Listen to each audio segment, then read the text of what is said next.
we've come to Somerset to meet Neil, who built a small empire over 40 years, stemming from a sports car he bought in 1970 for just 70 quid. This is Triumph by Revington.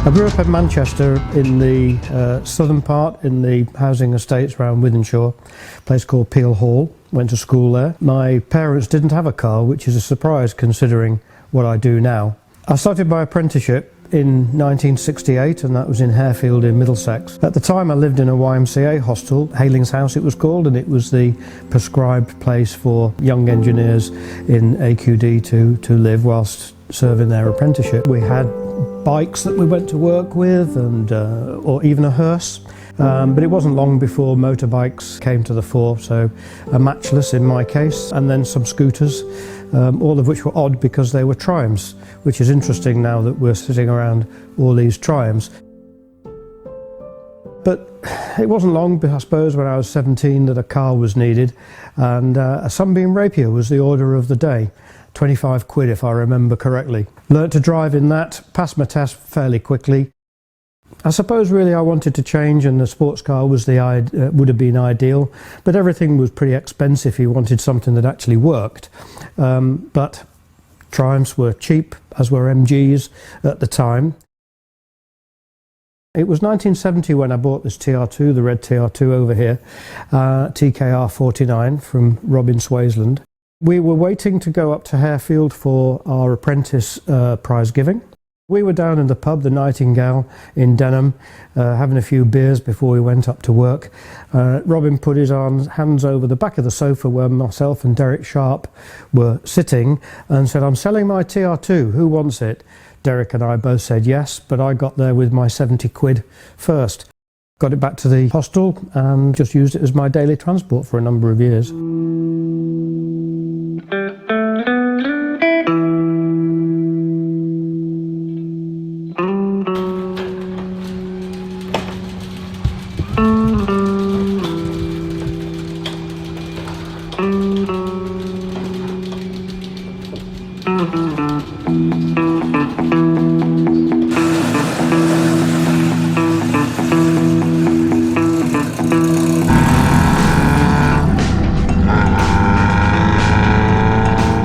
Coming home from work one day, middle of the winter, because Denham Airfield is quite high, it gets quite a lot of ice up there. I suppose I was just driving ordinarily, which would be outrageously fast, of course, because that's what you do when you're 17, 18 years old. Lost control, and it went through the fence of Denham Airfield. So it spun a few times, and when I was right again, I thought, there's a hole in my side screen of my car. How did that get there? Because my head was down on the passenger seat, my steering wheel was like this, and I thought, oh yeah, okay, I realise now, I'll probably put my head through that before I ended up down here. So I pulled the steering wheel back straight again, and it was only a few hundred metres back to the YMCA hostel, so I parked it up and glum, what do I do now? Well, my roommate was a guy called Ian McGillivray, Mac as we know him, and his uncle had a load of Alvis cars, 5 or 6 of them. And so to young lads like us, this guy was God with all these beautiful vintage cars. It was fantastic. And we used to go round there on a Sunday and repair stuff. You can pretty much do everything if you wanted to. And then this occurred with the business of smashing up the car, and Brian said, well, rebuild it. We stripped it down, and of course, being it was only a 70 quid sports car, it was in a pretty poor state. So even though the accident had only resulted in the 4 corners of the car being kind of pushed in a bit, really, they weren't really badly damaged, and the chassis wasn't damaged at all. The actual car really did need a rebuild, so by the time the wings came off, it was pretty obvious that a lot was needed to be done. I'd only just met Sue, and if she wanted to see me, she had to come round and help. So it was bobble hat on, wire brush, cleaning stuff off. We didn't have the facilities or the techniques for rebuilding a car in the way that we do today. So in fact that car is held together with Dexian shelving angle and Ministry of Defence filing cabinet shelves. We dragged it somehow, probably with a trailer, over to Brian's to paint it. No such thing as overalls. I had my white coat from the apprentice school. Some paint went on the car, but most of it went all over the inside of Brian's garage. And what used to be a nice garage, a bit like this I suppose really, with things on the walls and what have you, had this red hue all over it, where the paint should have been on the car. No mask, stupid boy. After a day in there spraying away on the car, I remember staggering out and collapsing on the lawn for several hours, totally asphyxiated with cellulose paint. And it hasn't been painted since, apart from a few touch-ups here and there. It's still got the fiberglass wings because I couldn't afford anything different, but it's been on the road ever since. Being that it was our only car, Sue and I of course got married in the car. Married in the church in West Drayton, which is where Sue's mum and dad lived and Sue lived. And then we had a reception, and then it seemed like a good idea at the time. We just left all the old folks, which were probably significantly younger than I am today.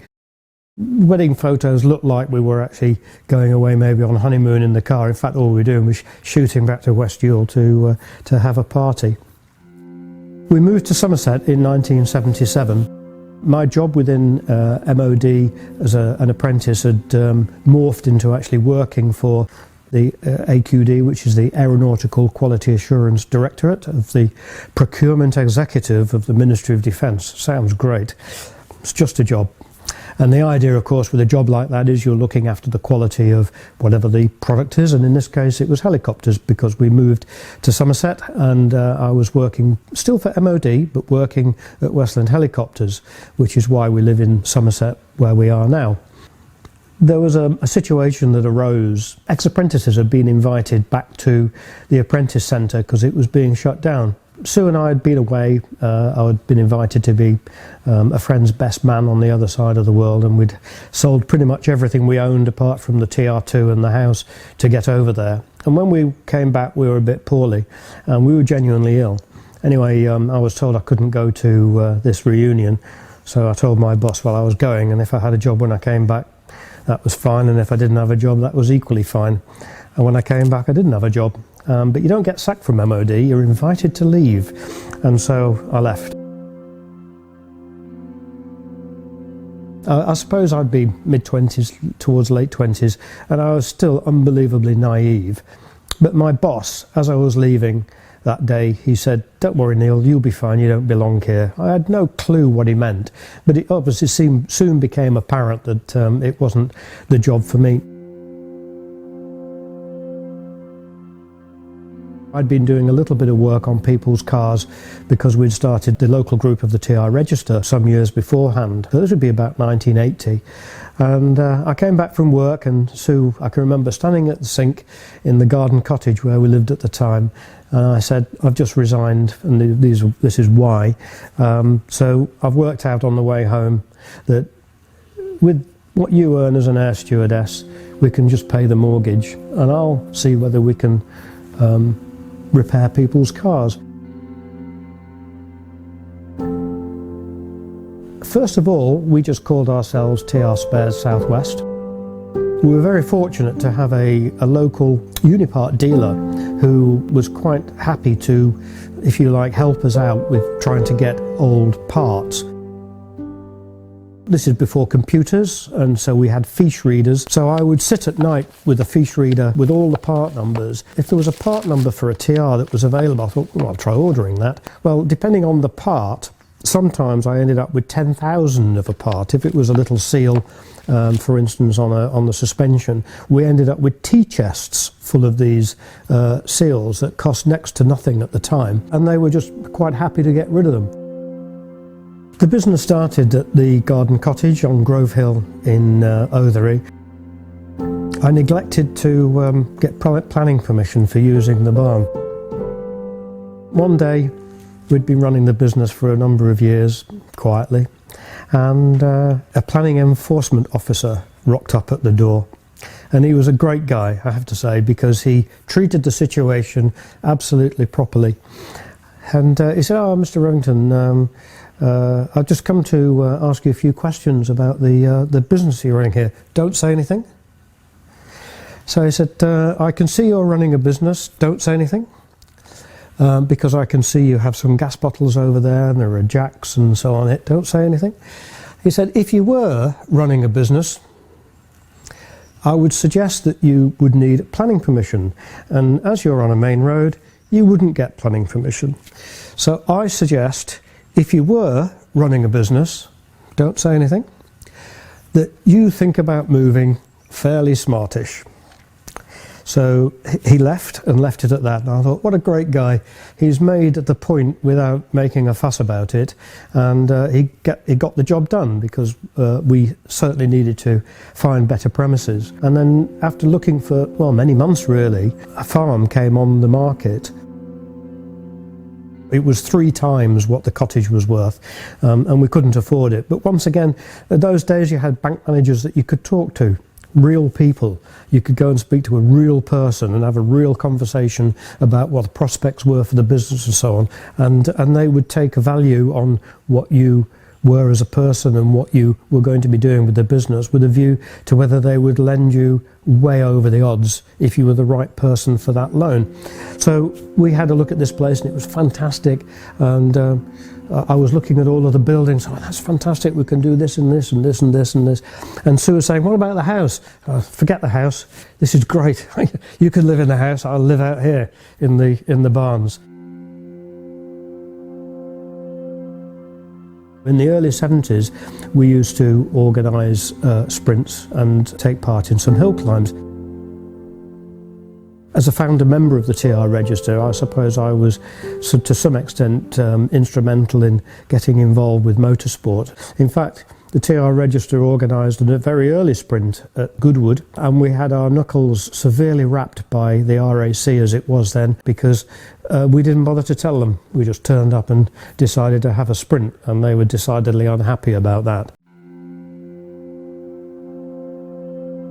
As time has moved on, the nature of the business has changed, and we now have Thorngrove Barnes across the road, which is where the parts department is, and we have offices over there as well. We were able to change the activities over at Home Farm, including freeing up the workshop next to my office so that special projects can be built there. And in there at the moment we have the Zoom prototype.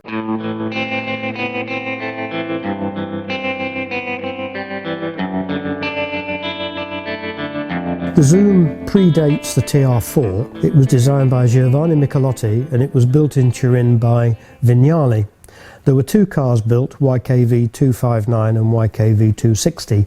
YKV 259 was a soft-top car, and YKV 260, my car, is a hard-top car. I bought that car in 1974, and it hasn't turned a wheel yet. At the moment, it's the bodywork is done up to my level of incompetence, and it's now waiting for a specialist body guy to do the additional work. Now, if it was a normal TR, we'd be able to do that here because the paddles are available, but this is a unique, handmade, one-off car, and so the bodywork is above my skill level.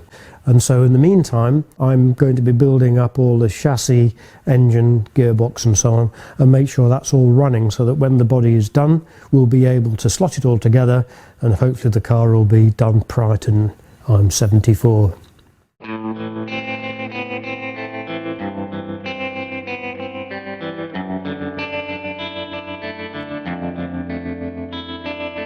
Here we have lined up behind me all the cars that I tend to use, and they all have a reason and a theme. So they're in order of year of manufacture. The TR2 on the end is the very first TR that I ever owned, and it's never left here, never left Sue and me, which is great. Next to the TR2, this is a Beta, and not officially known as a TR3B, but often known as a TR3B around the world. This is a prototype. 2 were made, and it was a time when Triumph was strapped for cash, and they were feeling that they couldn't afford the tooling for the TR4.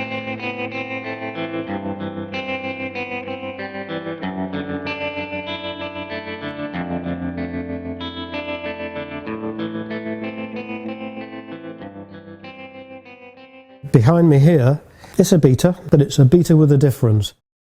It's got a chassis, a bit of a space frame. The bodywork inside is cut away so that there's virtually nothing of it. And all of the outer panels are fiberglass, and it's built as a race car. And the large difference is that it has a fuel-injected TR5 six-cylinder, 2.5 litre engine in it, so it's pretty swift.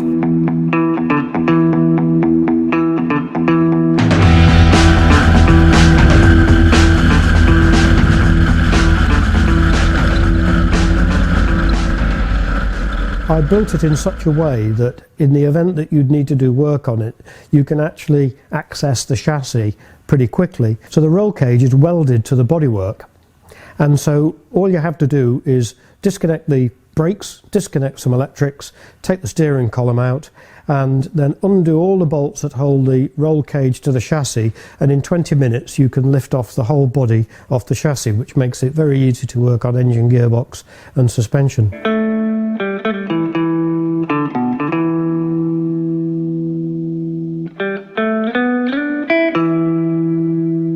The powder blue car next to the Beta is one of the renowned works rally cars. They were all powder blue.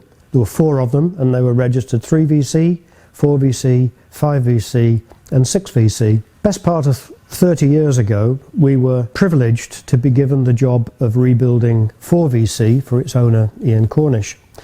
And during the course of rebuilding that car, it became obvious all the little changes that Triumph had made to the car to make it into a rally car. Some of them people would never know about. We rebuilt 4VC for Ian simply because that was the car that had stayed in the UK when the other cars had gone to the States to do the Shell 4000 rally. Because they'd reached the end of their rallying life at that time, Triumph decided just to sell them off in North America, and they just disappeared into ether. I was contacted from the States by a chap who thought he had 5VC. I thought, I could buy that. It was a lot of money. A few years went by. The chap that had it still wanted to sell it, but the price started to come down to something that was respectable. One of the things that I'd asked the guy to do was take a photograph of the pedals inside the car. I didn't really want to see a photograph of the pedals at all. What I wanted to see was whether this is real anorak stuff. What I wanted to see was a nylock nut in the front of the floor. The body in the floor area is bolted down with a long bolt down through the chassis, and that bolt comes out at the bottom of the chassis with about half an inch sticking out of the bottom, and they always get knocked off cars, so you can't undo the bolt. You have to hack it off before you can take the bolt out. Clearly the works guys had realised that this was going to be hopeless when you're on rallies of the type at the time where the surfaces were really rough. I mean, much rougher than even a forest stage. The Gavia pass in the Alps, it was particularly rough, and I know because I've driven it on rallies in more recent times, and it was pretty rough then, so it must have been appalling in the day. So these bolts would get knocked off. On the rally cars they put a bolt the other way with a nylock nut on the top. Now you wouldn't do that on your normal day car, so actually just to be able to see that on a photograph was indicative of the fact that this was in fact one of the works rally cars.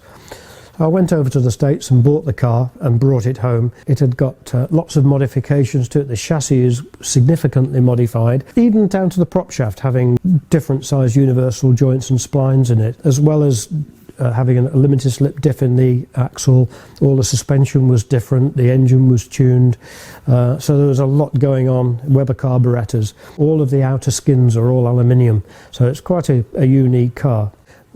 When you saw the commission number, it became obvious that it was actually 6VC. It was quite easy to get the registration number back because all of the paperwork all tied up. It can only live on that car because those are the DVLA rules, that if you re-import a car and put its original number back on the car, it can't be transferred, which is great.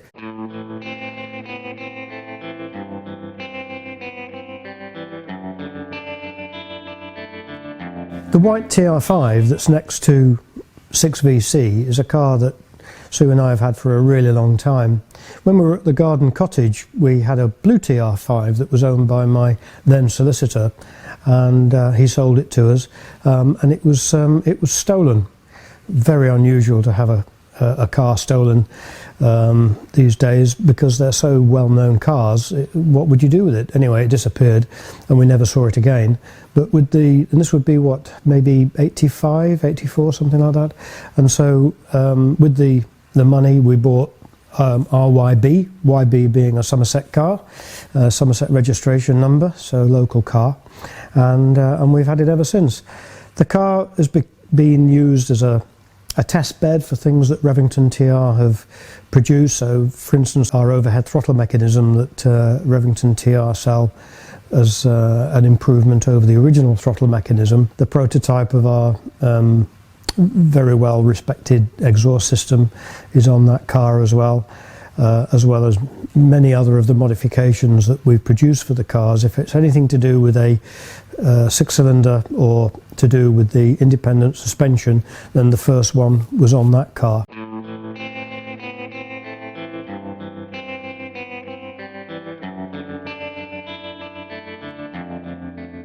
The blue TR5 next to RYB is what we call the Targa TR5. One of the things that makes it a quick car is the logic device that we have fitted to the overdrive. The logic device simply is a latching device, electronic latching device that we manufacture, which you can fit to any car that's got electrical overdrive fitted to it.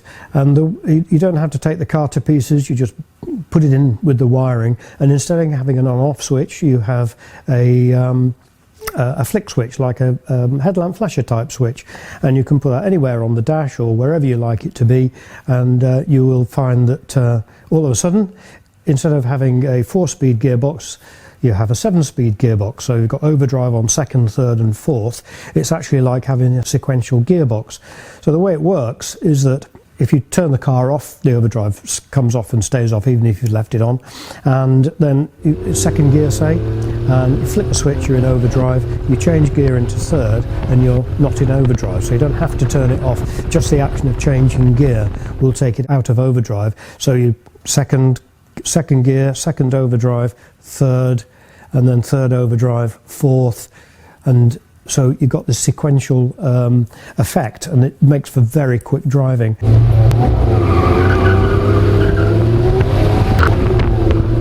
So much so, in fact, that when I was competing in Malta, the Valletta Grand Prix, which became the Medina Grand Prix, and it's a series of events from Thursday through to Sunday.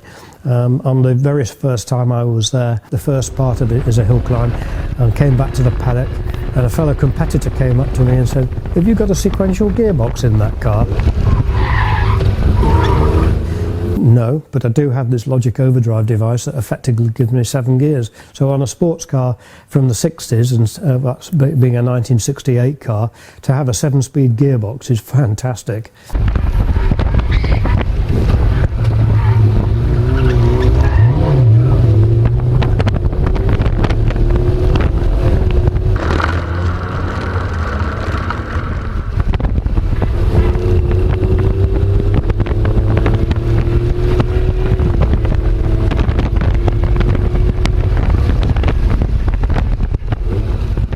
In Malta, we've taken part in the Grand Prix. They call it a Grand Prix, but it's a series of events: hill climb, sprinting and racing. And so it's won 2 races there. Along the way, the car's been to Barbados a couple of times. The Carnival Rally.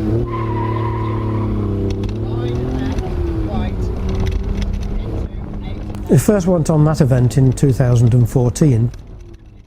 We had some success in 2017 when we did the event with my daughter Natalie navigating. we won the King of the Carnival.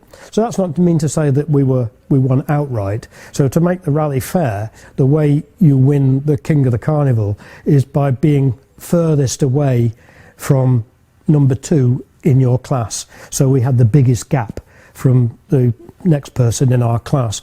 So that was great, and Natalie was dead chuffed to win this lovely trophy, which was a perpetual trophy, so it had to stay in Barbados.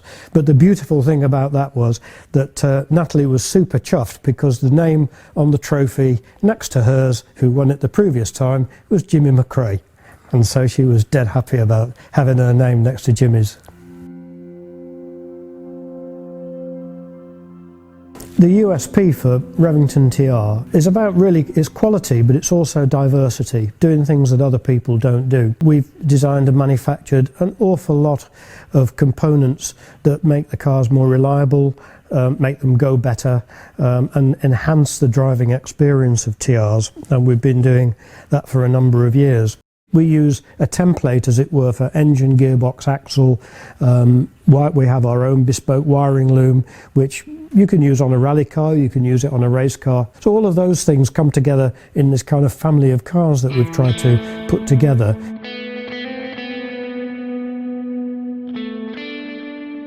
Having had the TR2 TKR49 since I was 17, and I'm going to be 70 this year, it's a bit like a glove, the old glove. I know it's a cliche, but every time I get in that car and drive it, it just feels comfortably like it's my car. It handles superbly well. The engine is probably a little tired now because we built it, oh God, it must be in the early 80s, and it's done, if that engine hasn't done 500,000 miles, I'll be astonished. And it's mostly been competitive one way or another. So it just handles well, it's got nice seats in it, I like to think it's reliable, and it just feels a joy to drive all the time. And every time Sue and I go in it and just drive off somewhere, you just feel like you're home.